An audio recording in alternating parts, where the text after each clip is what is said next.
Why did you start doing? I never know the answer to that question. Really? I just like one day I think I was like 14 and I just like got the idea and I was like, I'm gonna do that. No way. But surely you were. How's that possible?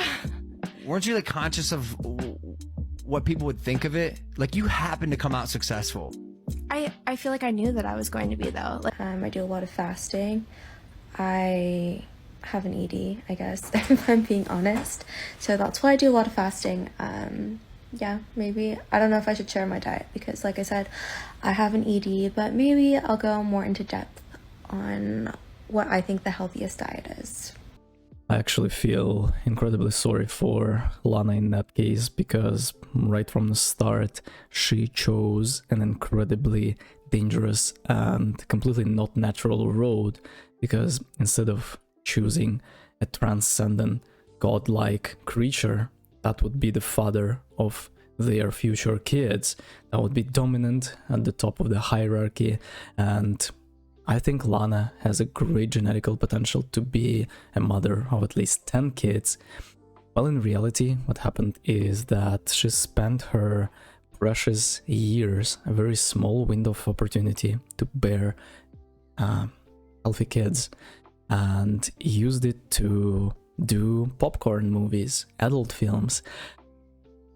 And as a result, your human brain understands that this is okay, you're just exchanging your body for resources, but your monkey brain, your ancient brain, paleocortex, is so unsatisfied, because if your end result is to get kids from a dominant man just to continue the bloodline, every single time she had a man on a set or multiple men and never had kids as a result, this would be a complete failure from a paleocortex, right? From the ancient brain. And she failed and failed and failed over and over again.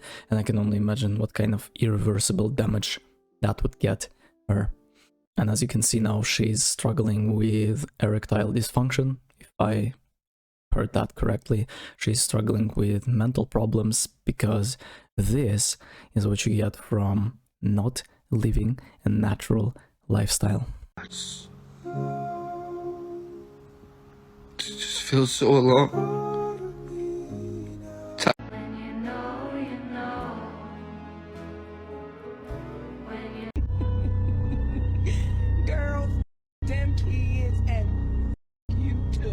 I also wanted to touch on the topic of being child-free, and I think I have a very strong and undeniable argument about that. Have you ever seen a creature on planet Earth that would be both living close to the nature and as a result biochemically healthy, and at the same time child-free? I'm not talking about humans, but humans are the most animals out of all animals, it feels like. Have you ever seen a dog that is happy, that is well-fed and biochemically healthy, that don't want puppies? Have you ever seen goats that don't want little goats? No. Every single time you see a creature, you understand that their main goal in life is to procreate, is to create new life and care about it. This is deeply rooted in our instincts, and I understand that the food is being poisonous. We are consuming too much sugar, we are consuming too much alcohol, we are consuming too much processed foods. Our overall environment is incredibly stressful, and you are a slave to constant comparison. You are comparing yourself every single time to everyone, pretty much. You are comparing yourself to women at school, you are comparing yourself to women at Instagram, not knowing that they are wearing makeup, going for perfect lighting, filters. What else is there? So many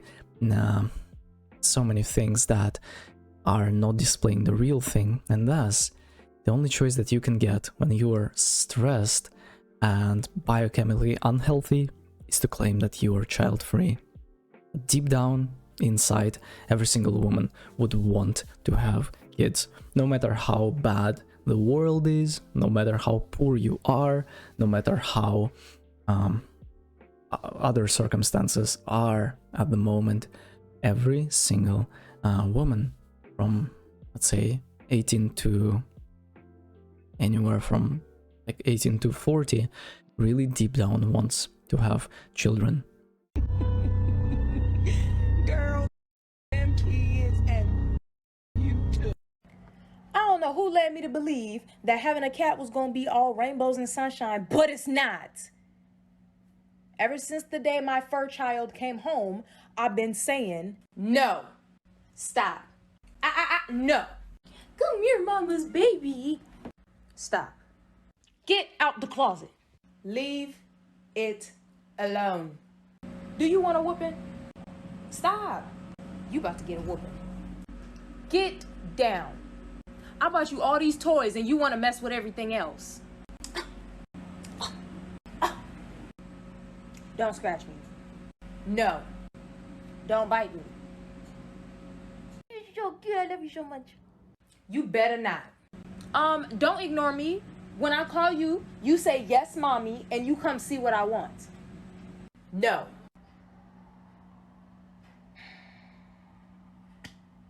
Another interesting thing I see right now is when women are trying to substitute the lack of kids in their life with animals. And I do have a cat myself, and I treat her like a little baby.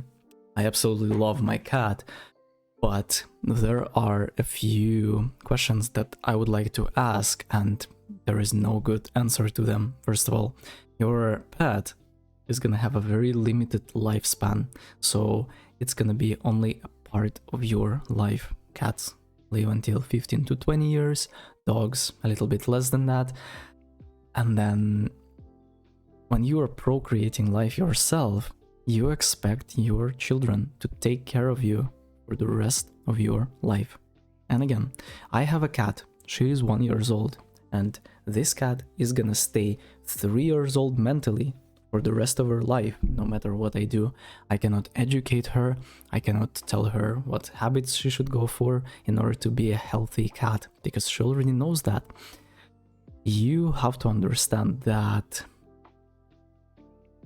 when you are biochemically unhealthy, when there are not good men in your area, of course, the only way to satisfy your instinct just a little bit is to get yourself a pet. Will it make you happy? Absolutely not. It will only make the black hole a little bit more miserable than it was before.